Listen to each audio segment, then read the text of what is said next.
what is your advice to this country and to this group about preservation of freedom of expression in the internet? I mean, you have been a great benefactor to all of us, but in your chosen mission, a beneficiary of a relatively free access.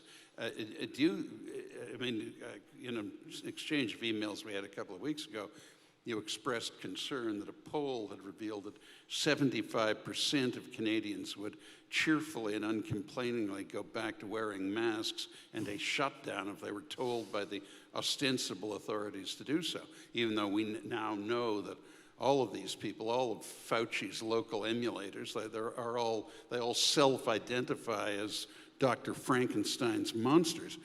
But my question of you is, can we preserve freedom on the internet? Well, I think we have a blessing in disguise in the Liberal government because they're too incompetent to be as tyrannical as they want to be. And so,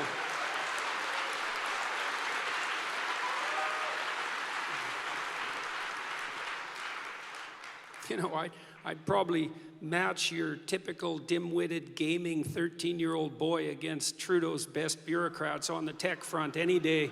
And so it's not going to be that easy to lock down the net. And the other thing that'll happen too, and perhaps you should get prepared for this, is that anybody in Canada who's got a creative bone in their body, once they're subject to the kind of limitations that the Trudeau government is trying to put on content providers, which is anyone, by the way, you're a content provider, man, if you post on Facebook, and some of you probably do, even though maybe you shouldn't. All they'll do is all the creative people just leave. Like it's like, we're not putting up with that. See you later. We got bigger fish to fry elsewhere.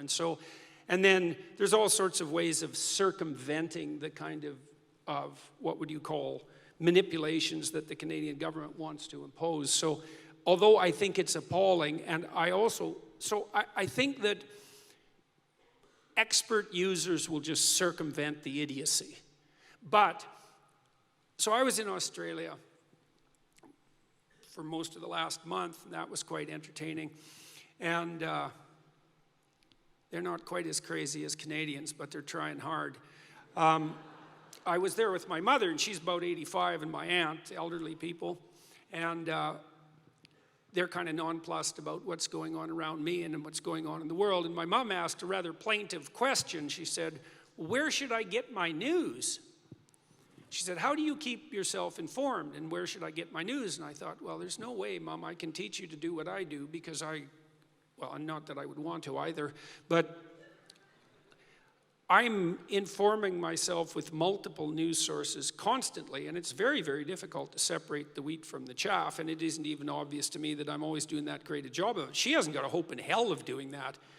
No, I mean it. She just doesn't have a hope. It's like my mom and anybody who's over 50, basically, I would say, grew up in a world where your access to necessary information was gated by relatively reliable filtering hierarchies, like relatively reliable. So publishing companies were relatively reliable, and there was a number of them, so you could pick, you weren't subject to only one. You could listen to CBC, and most of the time you got something that approximated the news. And if that didn't work, well, you had CTV, and if that didn't work, you had the major American broadcasters. And you had Time magazine and Newsweek and The Economist, which is still a relatively intact magazine. And, you could find your way. But that's because you could trust the people who were providing you with information. Well, now you can't. And so what the hell are people supposed to do? Now, the expert users, the government's never going to keep up with them because they don't have the flexibility. But for the typical Canadian, this legislation will really affect them. It'll be a priori censoring, and the government wants to have control over the search engine strategies. I mean, that's everything, the search engine strategies. That's the gateway into the world of information itself. And so it's not good. Is that this deliverability thing where they want to, I'm getting out of my depth here, but sorry. Where they want to alter the logarithm of discoverability? Yeah, the algorithms, yeah. Well, so an algorithm is an automated process for, let's say, rank ordering information in a given way. And the thing about Google, for example, Google really controls what you see because you never look past the first page on the search. And when Google's motto was, what was it? Don't be evil. Yeah, don't be evil, which they scrapped, in case you haven't noticed. We don't know how they rank order their searches. And so what that means is you don't know what filtering mechanisms determine what hits your field of vision first. And you could easily say the person who controls the information filtering mechanism has a hammer lock on your capacity for attention. And there isn't much difference between that and your consciousness itself. Like, it's a big deal. And it is exactly the control of the algorithm, or at least in part the control of the algorithm, that is being fought over in relationship to this legislation. And it's dreadful. It's a dreadful thing. It won't affect the expert users. They'll just bypass it. But ordinary Canadians, you see this too, like, you might ask yourself, for example, I think I read a poll a while back, said 70% of Canadians still think, I think it was 70%, still think Trudeau's the right man for the job compared to the alternatives. And you think, how the hell can people think that? And, well, I've really tried to think that through, because my sense of it is that the Trudeau government has mired itself in at least 15 scandals of sufficient magnitude so that during the course of 80% of my life, any one of them would have resulted in the dissolution of Parliament. And yet it's just like one absolutely preposterous, cataclysmic catastrophe after another with no effect. I mean, nothing happened as a consequence of the investigation into the trucker convoy, for example. Nothing happened when Trudeau locked down people's bank accounts. And so then you got to ask yourself, well, why is this? Why is this? Are Canadians really so blind? And I don't think that's exactly the right way of looking at it. It's the whale carcass problem again. For 150 years, the default rule in Canada, and this is the great rule for civil, productive, and generous societies, is trust. You could trust. You could trust the government, not 100%, but about as much as you could trust another institution, let's say. And so basically you could trust them. You could trust the media, you could trust higher education, all of that. And that's wealth, right? That's wealth. Trust. And now you can't. And so Canadians are in a terrible position, especially, I would say, especially older Canadians. They can either assume that things have gone seriously sideways in a way that's almost incalculable, or that all the concern about such things is nothing but conspiratorial idiocy of the sort, say, that drove the trucker convoy, right? And to fall for the notion that these were misogynist, racist bigots who were conspiring. I used to tell people this in the United States. I go to the United States, it didn't matter whether I was talking to Democrats or Republicans, I would say, here, I'm going to tell you what our Prime Minister told his people. Are you ready for this? Democrats even. It's like, the trucker convoy was financed by Make America Great Again Republicans who wanted to destabilize Canada's democracy. And they look at me like I had to be a tin-hatted right-wing conspiratorial theorist, because no one in their right mind would ever entertain for a second any notion that preposterous. It's, first of all, most Republicans don't know where Canada is. Okay, and I mean that. It's like, we're just not on their radar. It's like, and second, so maybe we're north of them somewhere, by New York, maybe. Or south, like Mexico, where they speak Mexican. And even if they do know where we are, which they don't care, because they don't have to. And so no, they're not interested enough to fund the trucker convoy, that's for sure. And then to add another level of preposterousness, it's like, okay, so the Republicans want to destabilize Canada's democracy.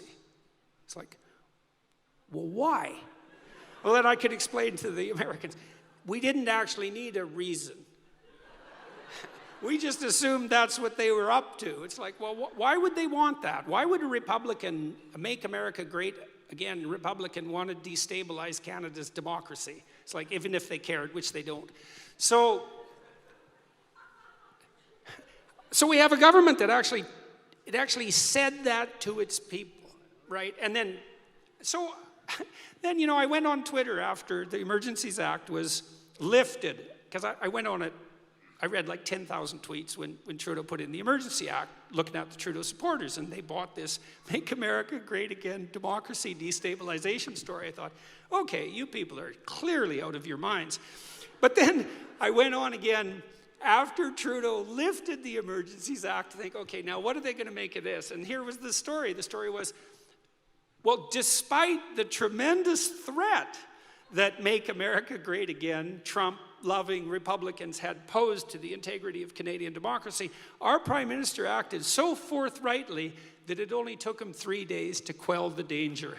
It's like, okay, good one, guys. That's quite the feat of mental gymnastics, but what's the alternative, eh? What's the alternative? You're going to believe all of a sudden, after trusting in your country for 160 years, that you have a government that's so incompetent and so malevolent and so corrupt and so juvenile that they think that stealing Canadians' bank accounts is a reasonable way of responding to working class people when they get sick and tired of being locked down by idiots for 2 years? So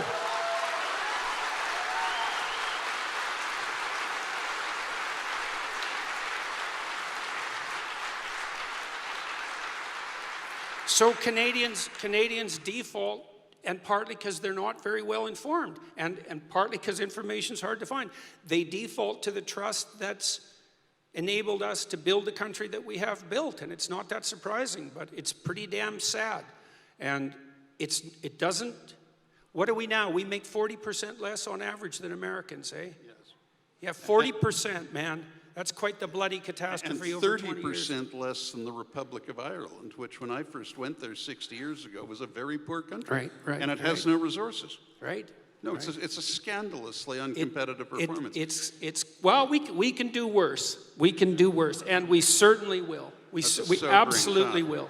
No, it wouldn't surprise me at all if within 5 years we're at 40% of the U.S., especially if they get their act back together, especially if we keep doing what we're doing on the energy front. And in that time, we will be passed by South Korea, Israel, the Czechs, and a lot of other people. Yeah. They're just swarming past us. Yeah. When I was young, we were the second richest country in the world. Even if you leave the petro states and the tax haven states out of it, we're only about 20th now, and competitively speaking, sinking all the time. Look, yeah, and by necessity on the policy front, because part of what drives the insane green woke agenda is the claim that, and Nature, this once great science magazine, one of the world's top 2 science journals, just published an article this week, Scientists for Degrowth. So what's degrowth? Well, here's the proposition. There's no way the planet can sustain the number of people it has on it at anywhere near the level of prosperity that those privileged to be in the West have managed in the last 30 years, let's say. And so,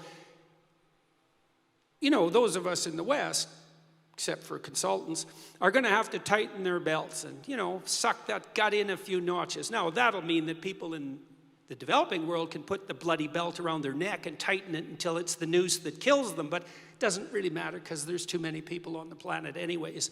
And so this degrowth philosophy that's driving Canadians into penury, especially poor Canadians, isn't a bug, it's a feature. It's driven by this agenda that assumes that we're yeast in a petri dish and that we'll keep on multiplying insanely and parasitically until there's so many children on the planet that every animal is going to go extinct, and we better put limits to growth on as fast as possible. Stop doing things like flying around the world or owning private automobiles or heating our houses in the winter, which they're having a hell of a time doing in the UK at the moment. Mm-hmm. It's like you can just forget about all that. And so it isn't only that we're going to be poor, it's that we bloody well better be poor because it's a moral crime to be otherwise. I mean, the whole damn planet's at stake, which is an absolutely preposterous pack of lies that's so corrupt that it's almost incomprehensible.